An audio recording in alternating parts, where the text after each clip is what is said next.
There is a monument in upstate New York that honors a man by refusing to say his name. It sits in the grass at Saratoga National Historical Park. And it is not a statue of a soldier. It is a statue of a boot, a left boot, carved in white marble, propped against a cannon, with a major general's epaulette resting beside it. The inscription calls the man it commemorates the most brilliant soldier of the Continental Army. It says he was desperately wounded on this exact spot on the 7th of October, 1777. It says that in that moment, he won for his countrymen the decisive battle of the American Revolution. And then it stops. No name, not one, because 3 years after that leg was shattered, the man attached to it tried to sell the United States of America to the British Empire, and came within roughly 1 hour, 1 cannon shot, and 1 green coat of pulling it off. We remember Benedict Arnold as a coward. He was not a coward. He was, by a wide margin, the most aggressive and most successful battlefield commander America produced in the first half of that war. And the British knew it, and George Washington knew it. And that is precisely why the plot he built in 1780 nearly ended the revolution in a single week. Here's the part that keeps me up at night. Almost nothing that stopped him was strategy. It was not intelligence work. It was not Washington's genius. It was a militia colonel wasting powder on a ship he had no orders to fire at. It was 3 men on a country road who were probably trying to rob a stranger. It was a British officer who opened his mouth 1 sentence too soon. The most famous traitor in American history failed by accident. Tonight we are going to walk through the doors that were opened to him. 8 of them, and I want you to notice how many of them the Americans themselves left unlocked. To understand how a man ends up in a rowboat at 2 in the morning selling a fortress, you have to start somewhere unglamorous. You have to start with a list. In February of 1777, the Continental Congress sat down to promote 5 brigadier generals to the rank of major general. It was a routine piece of housekeeping in a war that had almost no good news to distribute. Congress balanced the list by state, by politics, by who had friends in the room. Every single one of the 5 men promoted was junior to Benedict Arnold. Understand what Arnold had done by that point. He had marched an army through the Maine wilderness in the winter of 1775 on a route that killed men by starvation and exposure. And he had arrived at the walls of Quebec with the survivors and attacked anyway. On the 31st of December, 1775, in a blizzard, he took a musket ball through the left leg, leading that assault. The attack failed. General Richard Montgomery died in the snow. Arnold, shot, refused to leave the field and kept issuing orders from a stretcher. The following October, at Vaucour Island on Lake Champlain, he did something even stranger. He built a fleet, a scratch fleet of gunboats, hammered together out of green timber, and he threw it in front of a vastly superior British naval force to buy the American cause a season. He lost the fleet. He won the year. Historians have argued ever since that Vaucour Island is one of the most consequential defeats in American history because it delayed the British invasion by 12 months and made Saratoga possible. And Congress looked at that record and promoted 5 other men over him. Washington was blindsided. He wrote to Arnold, almost apologizing for it, trying to keep him in the army. Arnold drafted a resignation letter. Washington talked him out of it. Arnold stayed, but something in the man had cracked, and it never fully healed, because Arnold's psychology was not complicated. This is a man who needed to be seen. He was the son of a Norwich, Connecticut merchant who drank the family fortune into the ground and died a public embarrassment, a boy who watched his father's name go from respected to laughed at. Arnold spent his entire life outrunning that. He wanted rank. He wanted acknowledgement. He wanted his name on things. Here's what I think, and I want to say it plainly this early. The American Revolution built the machine that eventually broke Benedict Arnold, and it did it out of petty legislative bookkeeping. Congress could have promoted him. It cost nothing. It was 1 line on 1 list. That is door 1. It closed in February of 1777, and behind it stood a version of Arnold who has no grievance to sell. because the next time he went into battle, he went in looking for something, and what he found was worse than death. October 7th, 1777, Bemis Heights, on the bluffs above the Hudson, the British Army under General John Burgoyne is dying by inches in the New York woods. Horatio Gates commands the American force, and Gates is a careful man, a paper general, a good administrator, a man who fights battles the way you balance an account. Arnold is the opposite of that in every measurable way. What happens next is the most famous 40 minutes of Arnold's life, and it is also, we'll get to this, one of the most misreported 40 minutes in American history. Arnold is on the field. He's riding a dark horse, and he's moving between formations at a speed that terrifies the men watching him, shouting, pointing, pulling units forward. The British line is anchored onto fortified redoubts. Arnold goes at the Bremen redoubt, the weaker of the two, and he takes it, and in the sally port of that redoubt, as the position collapses, a musket ball hits him in the left leg, the same left leg, the Quebec leg. The ball shattered the femur. His horse fell on top of the leg. Surgeons wanted to amputate. Arnold refused, and he spent months on his back in agony, while the bone knitted badly. When he finally stood again, his left leg was roughly 2 inches shorter than his right. He would walk with a cane and a lurch for the rest of his life. 10 days after that wound, Burgoyne surrendered his entire army. Saratoga is the hinge of the war. Saratoga is what convinces France to come in openly on the American side. Saratoga is more than Bunker Hill, more than Trenton, the battle that made independence plausible. And the man most responsible for winning it is lying in a field hospital with a leg that will never work right again. Now, the what if, and this one is unbearable. If that musket ball travels 6 inches higher. Benedict Arnold dies on the 7th of October, 1777, in the sally port of the Bremen redoubt, in the moment of victory, at the age of 30-6. And if he does, he is a god. There is no Nathan Hale, no Joseph Warren, no martyr of the Revolution who would be more thoroughly canonized than Benedict Arnold would have been. There would be an Arnold County in a dozen states. There would be a Fort Arnold, and actually, hold that thought, because there was a Fort Arnold at West Point, and they renamed it in a hurry in 1780.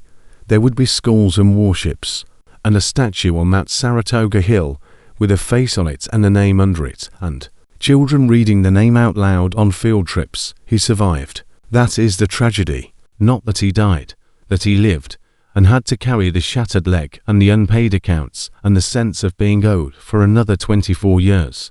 Door to close the moment the surgeon set that bone. And a man who cannot ride into battle anymore has to find something else to be. Arnold found Philadelphia. In June of 1778. The British evacuated Philadelphia, and Washington needed someone to take military command of the city. Arnold could not ride. Arnold could barely stand, so Washington gave him the desk job. And it was, I think, the single worst personnel decision Washington ever made. Not because Arnold was corrupt, but because Philadelphia was the exact environment engineered to destroy a man like him. Here is a city of merchants and money and social hierarchy, freshly vacated by a British occupation that had thrown the most glamorous parties the colonies had ever seen. Here is a wounded general with an enormous appetite for status and a deeply mediocre understanding of where the line was between his own business interests and his official authority. He rode in a coach and four. He hosted dinners he could not afford. He entered into private trading deals using military passes and government wagons. And in this city, he met Margaret Shippen. Peggy. She was 18. He was 37 and walked with a cane. Her family was Philadelphia aristocracy with distinctly loyalist leanings, and during the occupation, she had moved in the same social circle as a charming, artistic young British officer named John Andre, who sketched her portrait, a portrait that still exists, and which you should look at, because that pencil drawing is one of the strangest objects in American history. The man who drew it would be hanged, in part, because of the woman in it. Arnold and Peggy married on the 8th of April, 1779. Within weeks. And I want to be precise here, because the timeline matters enormously. Arnold opened a secret correspondence with the British in New York, May of 1779, 2 months after the wedding. The channel ran through a Philadelphia merchant named Joseph Stansbury and up to the British Adjutant General's office in New York, where it landed on the desk of Major John Andre. Meanwhile, Pennsylvania's civil authorities came to Arnold with a list of charges: profiteering, misuse of authority. He demanded a court-martial to clear his name, and he got one. And in January of 1780, the court convicted him onto relatively minor counts and acquitted him of the serious ones. The sentence, a reprimand from the commander-chief. Washington wrote it in April of 1780. And this is the thing people get wrong about it. Washington's reprimand is remarkably gentle. He calls the conduct imprudent and improper. He then goes out of his way to praise Arnold's gallantry. And he tells him, in effect, that he will give him a chance to shine again. It was a slap on the wrist delivered by a man who was trying to keep him. Arnold experienced it as a public branding. And here's what gets me. By the time that reprimand was written, Arnold had already been selling intelligence to the British for 11 months. The reprimand did not create the traitor. The reprimand arrived and gave the traitor a story he could tell himself. That's door 3. If the court had fully cleared him, or if it had convicted him outright and ended his career, either one, the story changes. Instead, it did the worst possible thing. It left him in the army, humiliated, in debt, married into a loyalist family, with an open line to British headquarters and no field command to lose. All he needed now was something worth selling. I want you to understand what West Point was in 1780, because if you only know it as a military academy, you will underrate everything that follows. West Point was the plug in the bottle. The Hudson River is the natural corridor from British-held New York City to Canada. If the British controlled that corridor end to end, the American colonies are severed. New England on one side, everything else on the other, unable to reinforce each other, unable to move supplies. Cutting the Hudson had been the entire strategic point of Burgoyne's campaign in 1777, the campaign that ended at Saratoga. So the Americans fortified the sharpest bend in the river, where a ship under sail has to slow almost to a stop to make the turn, and they built a system of works on the high ground there, and they stretched an iron chain across the water, links the size of a man's forearm, floating on log rafts, to stop anything trying to run through. They called the position the Gibraltar of the Hudson. Washington called it the key to America. In the summer of 1780, Benedict Arnold asked George Washington for command of it.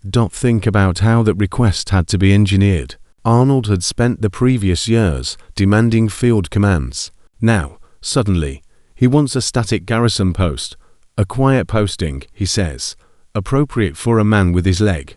He works his political contacts. He has his allies push the idea in Washington's ear. On the 3rd of August, 1780, Washington gave it to him. And here I have to say something in Washington's defense. Because it's easy to look back and call this negligence, it wasn't. Washington had every reason to trust him. He had defended Arnold through the promotion scandal. He had defended him through the court-martial. In Washington's mind, giving Arnold West Point was an act of restoration. Here, take the key to the continent. I still believe in you. Arnold had already promised it to Sir Henry Clinton. The terms had been negotiated over the summer through Andre. The price, laid out in a letter of the 24th of July, 1780, £20,000 sterling for the delivery of West Point and its garrison of some 3,000 men, 10,000 if the attempt failed, but Arnold defected anyway, £20,000 in 1780, depending on how you calculate it. That is somewhere in the millions of dollars today, and in exchange for it, Arnold was not merely going to open a gate, he was going to hand over an army. Once in command, he went to work. He scattered the garrison on work details across the countryside, timber cutting, repairs, errands, so that on the chosen day there would be too few men inside the works to hold them. He let repairs lapse. He documented, for the British, exactly which points were weak, and how easily the rocky hill position could be taken. He wrote out the disposition of the artillery. He obtained and copied the minutes of Washington's own council of war. He was not just selling a fort. He was selling a complete blueprint for how to take it in an afternoon. Door forward of the door Washington opened himself, with his own hand, out of loyalty. Sit with that for a second. All that remained was the handoff, and that meant getting a British officer physically into American territory, in the dark, to take the papers, on the night of the 21st of September, 1780. His Majesty's sloop of war Vulture lay at anchor in the Hudson below Haverstraw, and Major John Andre was aboard her. Andre Acute was 30 years old. He was fluent in several languages. He sketched, he wrote verse. He was the most charming officer in the British Army, and the head of its intelligence operation in America. And he was about to make a series of decisions so poor that historians have been shaking their heads at them for 240 years. To local men, the Cahoon brothers were hired to row him ashore. Around 2 in the morning, Andre's boat touched the western bank, and in a stand of trees near Haverstraw he met Benedict Arnold face to face for the first time. They talked until 4 in the morning. Terms, timing, signals, the disposition of the garrison. Then the sky started to go grey, and they had run out of night. Arnold took Andre to a house belonging to a man, Joshua Smith, to wait out the daylight. The plan was simple and sound. Andre stays hidden all day, rows back to the Vulture the following night, and sails to New York with the papers. He's a serving officer in uniform aboard a warship. He never touches enemy soil in disguise. There is no risk of being taken as a spy.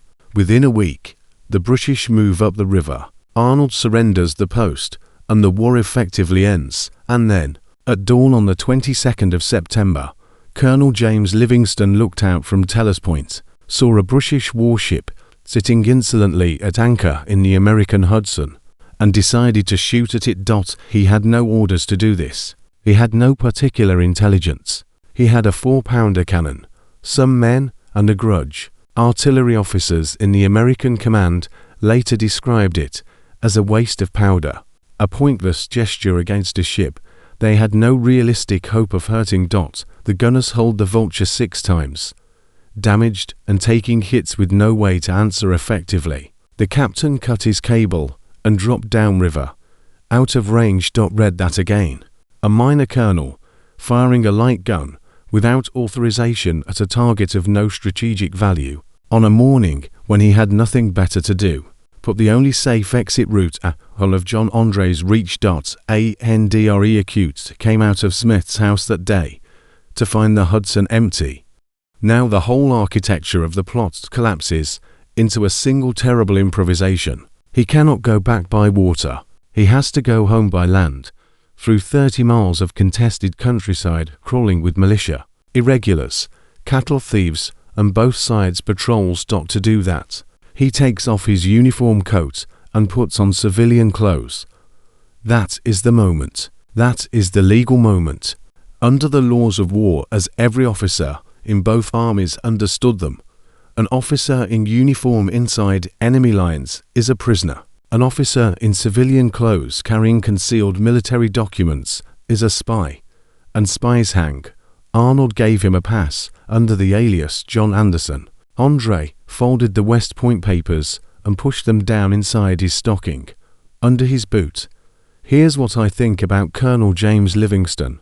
He's one of the most important men in the American Revolution, and he did not know it, and he never got a monument. He did not save West Point on purpose. He was bored and armed and annoyed by a ship. History pivoted on a bad mood. Andre Acute rode south on the morning of the 23rd with the war in his sock.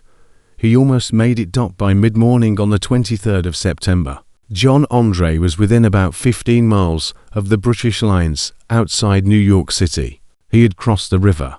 He had passed through the dangerous stretch, He had a pass signed by an American major general in his pocket. He was, by any reasonable estimate, home free, near Terrytown. 3 men stepped out of the roadside brush and stopped his horse. Their names were John Paulding, Isaac Van Wart, and David Williams. They were New York militiamen in the loosest sense of that phrase. This was a lawless stretch of country called the Neutral Ground, and the men who operated in it, skinners on the American side, cowboys on the British, were as often as not simply robbing travelers under whatever flag was convenient that week. Modern historians are blunt about this. There is a very strong case that these 3 were not patriots conducting a security check. They were highwaymen looking at a well-dressed stranger on a good horse. And here is the detail that decided the American Revolution. John Paulding was wearing a green coat, specifically the green jacket of a Hessian Jäger, German auxiliary troops fighting for the British. He'd come by it in a British prison in New York, from which he had escaped only days earlier. Andre Acute looked at that coat, green, British service, and he made the single most expensive assumption in the history of espionage. He assumed he was among friends, before showing the pass, before saying anything neutral, before letting them make the first move. Andre told them he was a British officer and asked them not to detain him if he had simply produced Arnold's pass first. This ends differently. That pass was authentic. It was signed by the commanding general of West Point, a man carrying valid papers from Benedict Arnold, saying nothing, riding on. There is every reason to believe they would have let him go, or robbed him and let him go. Instead, he identified himself as the enemy, and the 3 men, whatever their motives, realized they had something more valuable than a purse. They pulled him off the horse. They searched him. He offered them his watch, his horse, money, any sum they named, to be paid later. They took him down to his boots, and in his stocking, folded flat against the sole of his foot, they found the plans of West Point in Benedict Arnold's handwriting. Now, the open question that has never been settled: would money have worked? Andre offered a bribe. Some accounts suggest he offered a very large one. The 3 men refused it and turned him in, and Congress voted them silver medals and lifetime pensions for it. But other accounts, including sworn statements gathered years later during a bitter public fight over their reputations, suggest they had already taken his watch and were as interested in plunder as patriotism, and that they turned him in mainly because they didn't believe he could deliver the payment. I don't think we can resolve that. I don't think we need to. Here's what I think matters. The United States survived that morning because a British officer, a superb intelligence officer, could not tell a stolen coat from a uniform. There is no lesson in that. There is no moral. It is just the mechanics of luck. But the plot was not dead yet, because the American army was about to do something so incompetent it nearly rescued Benedict Arnold from his own capture, the prisoner, and the papers went up the chain of command to Lieutenant Colonel John Jameson at North Castle. Jameson looked at the documents. He recognized the handwriting. Everyone recognized Benedict Arnold's handwriting.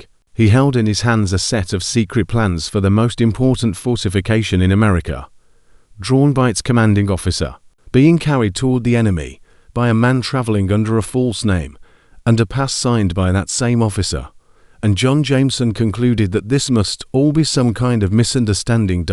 So he did 2 things. He sent the papers to General Washington, which was correct, and then he ordered the prisoner sent under escort to Benedict Arnold at West Point. Because Arnold was the commanding officer, and this John Anderson was traveling on Arnold's pass, and surely the general would want to sort it out. He also wrote Arnold a letter, politely informing him that a certain John Anderson had been taken on the road to New York, and that the papers found on him had been forwarded to headquarters. Let me put this as clearly as I can. Jameson took the only physical evidence of the conspiracy, sent it in one direction, and sent both the conspirator's accomplice and a written warning in the other direction, directly into the hands of the conspirator. Enter Major Benjamin Talmadge. Talmadge ran Washington's intelligence operation. He was the man behind the Culper Ring, the spy network in New York, and he was one of the very few officers in the Continental Army who thought about counterintelligence as a discipline rather than a nuisance. He returned to North Castle, heard what had happened, and by every account came close to losing his mind. He told Jameson to recall the prisoner immediately. Jameson resisted. Talmadge pushed. Jameson finally sent a rider to bring Andre back, but Jameson would not recall the letter to Arnold. He could not conceive of himself as the officer who accused a major general of the United States of treason on his own authority. So the letter wrote on dot, and this is door 7, and I want to be careful, because it is a door that swings both ways.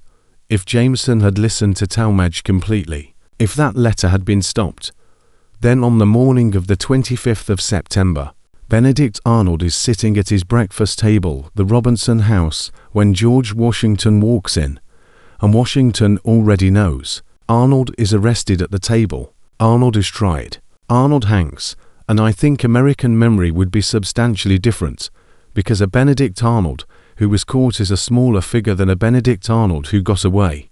Hanged traitors become footnotes. Escaped ones become myths. Instead, the letter rode north through the night, and it arrived first. The morning of the 25th of September, 1780, the Robinson House, on the east bank of the Hudson opposite West Point, Benedict Arnold's headquarters. Washington is expected for breakfast. He has been in Hartford conferring with the French. He's riding back, and he intends to inspect West Point with his own eyes. His aides, Alexander Hamilton among them, are already at the house or close to it. Two riders are converging on that morning. One carries Jameson's letter to Arnold. One carries the packet of captured papers to Washington. Jameson's letter gets there first. Arnold reads it at the table. There is no dramatic outburst. He excuses himself and goes upstairs to Peggy.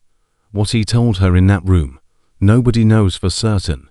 He later said only that he told her his life was in danger, and he had to leave. He came back down, told his aide David Franks he was riding over to West Point and would return shortly, and went down the path to the river where his barge crew was waiting. He told the crew to row for Stony Point. Then, out on the water, he changed the order and told them to make for the Vulture, downriver, and promised them 2 gallons of rum for the effort.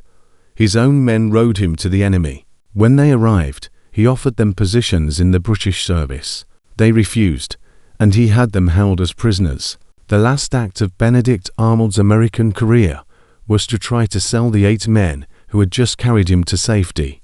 Washington arrived at the Robinson house roughly an hour later. He ate. He was told Arnold had gone across to West Point. He crossed the river himself to inspect, and found, and this is Washington's own language, the post in the most critical condition, with the works neglected and the garrison scattered.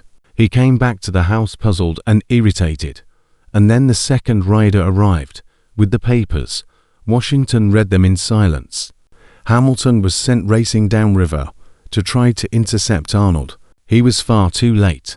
The account that has come down to us, reported by Lafayette, and I flag it because it is the kind of line that gets polished by retelling, has Washington turning to the men around him and asking, "Whom can we trust now?" That question is the actual damage, not the fort. The fort was saved. What Arnold destroyed on the 25th of September was the assumption that a continental general could be trusted at all, and that suspicion rippled through the officer corps for the rest of the war. Upstairs, Peggy Shippen Arnold began to scream. Witnesses described her with her hair down, half-dressed, incoherent, clutching her infant son, asking whether anyone in the house had given orders to kill her child, insisting there were hot irons on her head. Colonel Richard Varick, Arnold's own aide, was reduced to tears. Hamilton was moved. Washington was let into the room and came out, convinced he had just seen a young mother's mind break under the discovery of her husband's treason. They let her go home to Philadelphia. We'll come back to that scene, because it may be the finest piece of acting in American history, and it may not be acting at all. The margin, in the end, was about 60 minutes. That's it. 2 riders on the same road, and the wrong one was faster. Now I want to stop the clock, because there are two things in this story that almost everyone gets wrong, and if you carry them wrong, the whole shape of Arnold's life is wrong. The first myth, the drunk who stole the battle. The version of Bemis Heights you probably know goes like this. Horatio Gates, jealous of Arnold, stripped him of command before the battle. Arnold sat in his tent drinking and raging while the fighting started. Then, half mad and possibly intoxicated, he leapt on a horse, galloped onto the field without orders, and took control of an army that was not his. It is a fantastic story. It is also almost entirely traceable to one man, James Wilkinson, who published his memoir in 1816, nearly 40 years after the battle, and who is, to put it charitably, one of the least reliable narrators of the founding era. Wilkinson was later revealed to have been a paid agent of the Spanish crown while serving as a senior American officer. He was a professional liar, and in the passage where he describes Arnold acting without orders, he hedges. It was said. Now look at what the eyewitnesses said at the time. Burgoyne, the man on the other side of the field, wrote that Arnold commanded on the left. General Benjamin Lincoln wrote that Gates ordered Arnold to advance with the left. Multiple participants, officers who were physically present from the opening of the engagement, describe Arnold directing troops from the beginning, not arriving mid-battle. And here is the argument I find hardest to get around. If a major general really had ridden onto a battlefield in defiance of his commander and seized control of a wing of the army, there would have been a court-martial. There was no court-martial. There was not even a formal complaint. Historians remain divided on this, and I want to be honest that the traditional version still has serious defenders. But the balance of contemporary testimony sits against it. The image of the raving, drunken Arnold stealing his own moment of glory is a story that got attached to him after 1780. Because once a man is a traitor, every earlier act gets recolored to match. That is what treason does to a biography. It runs backward through it. The second myth, that he was always going to do it. There is a comfortable narrative for which Benedict Arnold was a bad seed, greedy, unprincipled, waiting for his price. It's comfortable because it means the revolution was never really in danger from within. The rot was in one man, and the man was always rotten. The record does not support it. For the first 3 years of that war, no American officer took more physical risk or produced more results. Quebec, Vaucourt Island, the relief of Fort Stanwix, where he broke a siege largely through a bluff. Saratoga, he was wounded twice in the same leg, in the front, leading. He spent his own money on his men when Congress would not.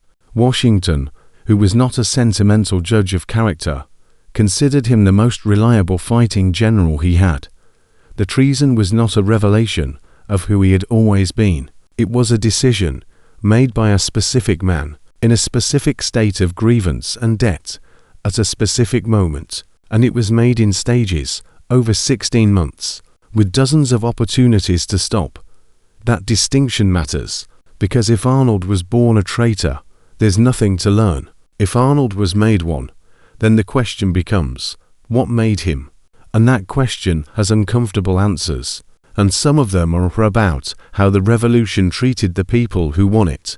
For 160 years, the answer was nothing. Peggy Shippen Arnold was the innocent young wife, a girl of 20, married to a hero, destroyed by his crime. Washington believed it. Hamilton believed it and wrote movingly about her suffering. She was allowed to travel home to Philadelphia unmolested. American historians of the 19th century treated her as a victim of the age. Then, in the 20th century, the private papers of Sir Henry Clinton, the British commander in New York, became available to scholars, and the historian Carl Van Doren went through them for his 1941 study of the conspiracy. The Clinton papers changed the picture considerably.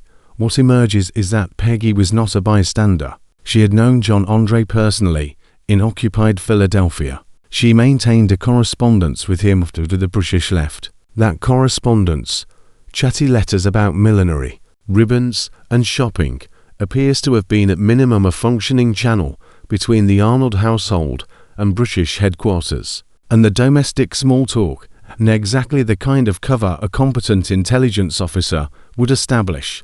There is evidence she helped pass messages. There is evidence she knew what was being negotiated and what it was worth. And there is the money. After the war, Peggy received a pension of £100 a year from Queen Charlotte and the gift of £350 from George III. Governments do not routinely pension the innocent wives of foreign traitors. They pension people who have rendered service. So how far does this go? There are 3 positions, and I'll give you all 3. Position 1. Peggy was fully complicit, arguably the instigator. On this reading, she was the loyalist connection who brought Andre into Arnold's orbit, encouraged the approach, and stage managed the 25th of September performance to protect herself and buy her husband time. The strongest evidence, the Andre connection, the coded correspondence, the pension, and the sheer effectiveness of the hysteria scene. Position 2. Peggy was a knowing accomplice, but not the author.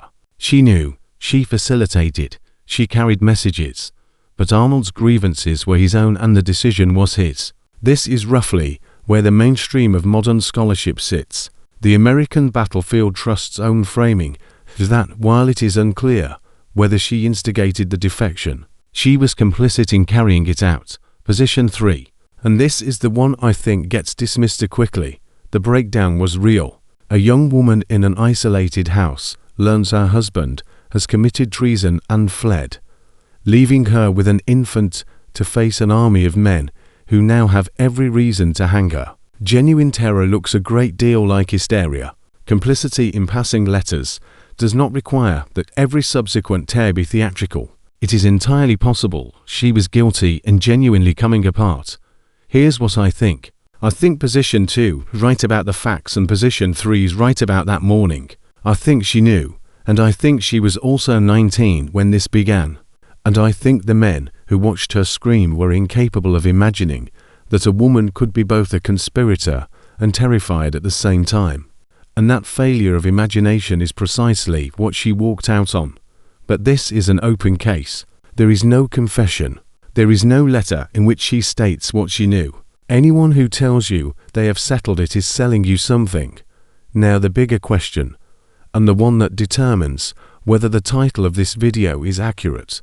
Could Arnold actually have won the war? Sir Henry Clinton certainly thought so. Afterward, in his own account, Clinton wrote that he had everything ready for seizing the Highlands, and that had the plot succeeded, he would have had both Washington and Rochambeau prisoners, and could have finished the war, both Washington and Rochambeau, the commander of the Continental Army and the commander of the French Expeditionary Force, in British custody, in the same week, along with the Hudson Corridor and 3,000 American troops. Now, and this is where I have to slow down, because this is exactly the kind of quote that gets ripped out of context and turned into a certainty. Clinton wrote that after the fact, Clinton spent the rest of his life in a public war of reputation with Lord Cornwallis over who lost America, and a Clinton who was this close to ending the war in 1780 is a Clinton who cannot be blamed for 1781. Self-serving. Hindsight is the native language of defeated generals. What's the evidence on the other side? The timing does line up uncomfortably well. Washington was, in fact, due at West Point in exactly that window. He arrived on the 25th, the day the plot unraveled. Arnold knew he was coming. The British had a fleet and troops staged. Whether Arnold explicitly promised Washington's person, or whether Washington's presence was simply a bonus that fell into the schedule, we cannot say from the surviving documents. The papers Andre carried were about fortifications, troop dispositions, and artillery, not about capturing the commander-chief. So let me separate what we know from what we're guessing. What we know. Arnold had contracted to deliver West Point and roughly 3,000 men. He had already degraded the defences to make the assault cheap. The British had the naval and land forces to exploit it. Washington himself described the plot afterward as one of the severest strokes that could have been meditated against the American cause, and he called the post's condition, when he finally saw it, critical. What we're guessing? That Washington's capture was a designed element of the operation, rather than a coincidence of the calendar. What we can reason about, even the conservative version, is catastrophic. Lose West Point in September 1780, and the Hudson is cut. New England is severed. The Continental Army, already unpaid, already mutinous, already at the lowest morale of the entire war, with the continental dollar collapsing, absorbs the loss of a third of a division and the psychological blow of learning that its most celebrated general sold them. And here is the timing detail that I cannot get past. This was September 1780. The French alliance had so far produced very little visible return. Charleston had fallen that May, the largest American surrender of the war. Camden had been a disaster in August. Within 4 months, Pennsylvania and New Jersey troops would mutiny outright. Yorktown was 13 months away. And Yorktown only happened because a French fleet, a French army, and Washington's army could all move and combine.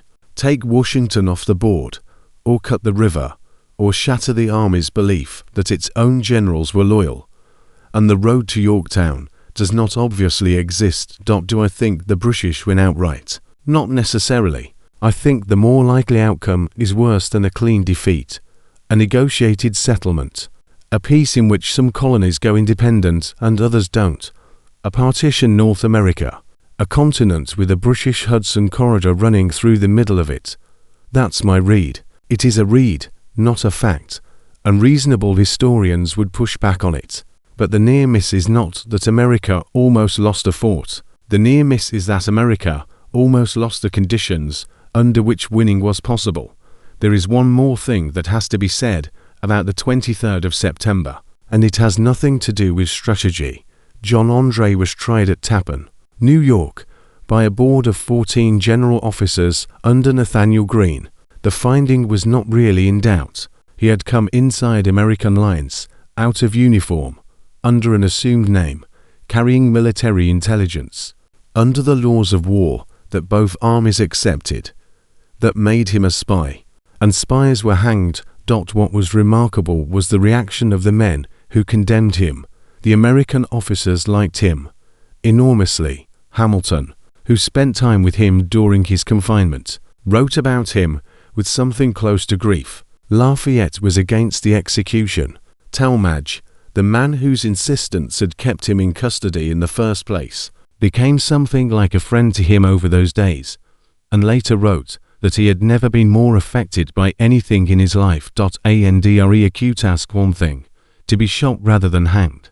A firing squad was a soldier's death. The rope was a criminal's. Washington refused. I want to defend that refusal, because it is often told as coldness. It wasn't. Washington had a specific problem. He was trying to trade. He put out an offer to Clinton, informal, deniable, but unmistakable. Send us Arnold, and Andre goes home. Clinton would not do it. He could not do it. If the British handed back a man who had defected on their promise of protection, no officer in any army would ever defect to them again. Clinton understood exactly what he was choosing, and he chose the institution over the man, and it destroyed him privately for the rest of his life. On the 2nd of October, 1780, John Andre walked to the gallows at Tappan. When he saw the rope, he faltered for a moment, and then composed himself. He put the noose around his own neck. He tied the handkerchief over his own eyes. Asked for any last words, he said only that he asked the witnesses to bear him witness that he met his fate like a brave man. He was 30 years old. And here is the thing that I think is the moral center of this entire story. So I'm going to say it slowly. The charming young man who died on that hill was, by any measure, less guilty than the man he died for. Andre was an officer executing an operation on his commander's orders. Arnold was a general selling the men who served under him. Andre hanged. Arnold got a commission in the British Army, a cash payment, and a pension. And there is a version of this story that is nothing but that sentence. Arnold did not get £20,000. He had failed to deliver, and the British paid accordingly. roughly £6,315 in compensation, plus an annual pension of £360, a commission as a brigadier general in the British Army, provisions for Peggy and the children, for West Point. That would have been a bargain for a defector who arrived with nothing but his own reputation. It was a payoff and a shrug. He then did the thing that ensured no American would ever forgive him. He took up arms. In Virginia in early 1781 he raided and burned. Then, in September of 1781, the same month the trap was closing at Yorktown, he led an expedition against New London, Connecticut, 12 miles from where he was born, a town where people knew his name in the ordinary way, because they had grown up with him. New London burned. Across the river at Fort Griswold, the garrison surrendered and was then cut down, the commander killed with his own sword after handing it over. Whether Arnold ordered it, whether he could have stopped it, whether he was even in a position to see it, is disputed to this day. What is not disputed is that his name is on it, then England, and 30 years of a strange, diminished life. He was not embraced there. The British upper class found the traitor useful and the man distasteful, a common enough reaction, and one he seems to have felt keenly. Business ventures in Canada and the West Indies mostly failed. He tried to get a real command in the British Army again, and never really got one. He was, in the end, exactly what he had spent his entire life trying not to be, a man whose name made people wince. He died in London on the 14th of June, 1801, at 60 years old, and was buried in the crypt of St. Mary's Church in Battersea. There is a story that on his deathbed he asked to be dressed in his old Continental uniform and said, "Let me die in this old uniform in which I fought my battles. God forgive me for ever putting on any other." It is a beautiful line. There is no reliable contemporary evidence that he ever said it. It appears to be a 19th century invention, which is itself revealing, because it tells you that even Americans needed him to have regretted it. We needed the traitor to want to come home. Let's put them all in a row. Because when you do, the pattern is uncomfortable. Door 1, February 1777. Congress promotes 5 junior men over the best combat general in the army. For reasons of state politics, cost of keeping that door open. One line on one list. Door 2, October 1777. A musket ball travels 6 inches lower than it might have, if it goes high. Arnold dies a national god at Saratoga, and the name means the opposite of what it means now. Door 3, January to April 1780. A court-martial half convicts him, and a reprimand half forgives him, leaving a humiliated man inside the army instead of cleanly out of it or cleanly cleared. Door 4, August 1780. Washington, out of loyalty, hands the key to the continent to a man who has been selling secrets to the enemy for 15 months. Door 5, Dawn, September 22nd, 1780. An unauthorized colonel fires an unauthorized gun at a ship he cannot meaningfully hurt, and forces a British spy master out of his uniform and onto a road. Door 6, Morning, September 23rd, 1780. A man in a stolen green coat is mistaken for an ally, and the spy master identifies himself before showing his valid pass. Door 7, that evening, an American colonel sends the evidence one way and the warning the other, and refuses to recall the warning. Door 8, Morning, September 25th, 1780. 2 riders race for the same house, and the one carrying the traitor's escape gets there about an hour early. Now count them. Of those 8 doors, exactly 2 closed against Arnold, Livingston's guns and Paulding's coat. Both were accidents. Everything else was open. Everything else the Americans did to themselves. Here's what I think, and this is the thesis of this whole episode. The American Revolution did not survive Benedict Arnold because it was well defended. It survived because it was lucky twice in the same 72 hours. And that should terrify you a little, because we tell the story of the founding though it were inevitable, as though there were a current in events carrying the thing toward Yorktown. There wasn't. There was a bankrupt army, a collapsing currency, a Congress that couldn't promote its own best general without a political fight, and a commander-in-chief who trusted the wrong man for the most human reason there is, because he had defended him before, and people find it very hard to admit they defended the wrong person. The way I see it, Arnold is not the anomaly in that story. Arnold is the stress test. He's what happens when a revolution built on the idea that men should be valued on merit runs out of money, patience, and the ability to recognize merit. He did not stop believing in the cause because the cause was wrong. He stopped believing in it because it kept telling him he was worth less than he thought he was, and he had no interior life that could survive that dot. And this is the part that gets me. If you read his letters from the treason period, he's not ideological. There is almost no political content. There is no conversion to monarchy, no argument for empire. It is all grievance and accounting. He was not a man changing sides. He was a man submitting an invoice. I want to be careful here, because there is a fashionable version of this argument that goes too far, the rehabilitation version, where Arnold is the misunderstood hero betrayed by an ungrateful nation, and the treason is somehow Congress's fault. I don't believe that, and I want to be direct about why. Every officer in that army was unpaid. Every one of them was passed over at some point by a Congress that was broke and political. Nathaniel Greene mortgaged himself to feed his troops. Daniel Morgan was passed over too, and went home in disgust, and then came back when he was needed, and won the most tactically perfect American battle of the war at Cowpens. Henry Knox got nothing and stayed. Thousands of enlisted men who had far more legitimate grievances than a major general with a coach and four stayed in the lines at Morristown eating nothing. Grievance was universal.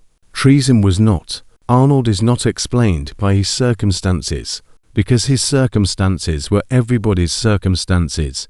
So here's my actual read. I think Benedict Arnold was a man of enormous physical courage and almost no moral imagination. Those two things can coexist in one person, and we are very bad at holding them together, because we want bravery to be a moral quality. It isn't. It's a temperament. Arnold could walk into cannon fire without flinching and could not, apparently, sit in a room and imagine what it would feel like to be one of the 3,000 men he was selling. And I think the reason he still occupies the place he does in American memory, the reason his name became the American word for betrayal, ahead of everyone else who defected, and thousands did, is that he was ours. He was the good one, the one they wrote songs about. Treason from a mediocre man is a security problem. Treason from your best man is a wound to the story a country tells about itself. That's why the boot has no name on it. In 1887, a man named John Watts de Peyster paid for that monument at Saratoga, and he had it carved with a boot and an epaulet, and the words "the most brilliant soldier of the Continental Army," and he deliberately left the name off. Partly, he admitted, because he was afraid it would be defaced, but mostly because he was trying to do something that is almost impossible: honor the deed while refusing to honor the man. I've stood in front of pictures of that thing for a long time, and here's my view of it. It isn't a compromise. It's the most honest monument in America. It says, "This leg saved your country." The person it belonged to tried to sell it. Both of those are true, and we are not going to pretend one erases the other. We are not good, as a culture, at that kind of double vision. We flatten people. We decide someone is a hero, and then we go back and clean up the record.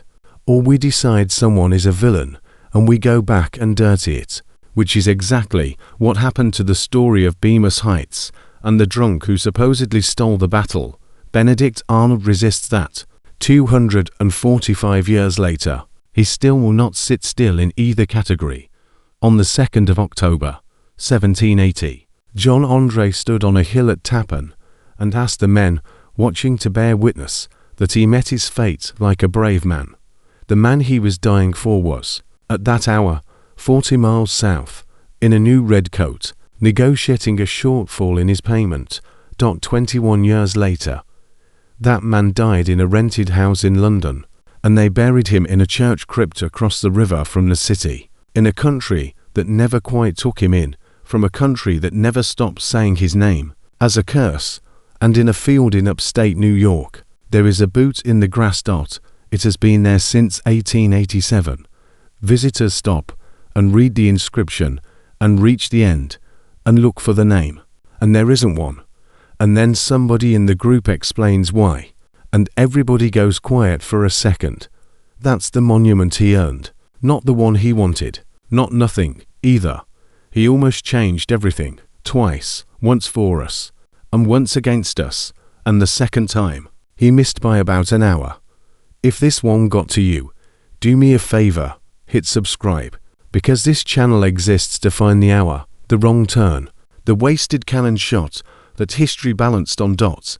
And if you want to see what happens when the man on the road makes the right guess instead of the wrong one, watch the episode linked on screen.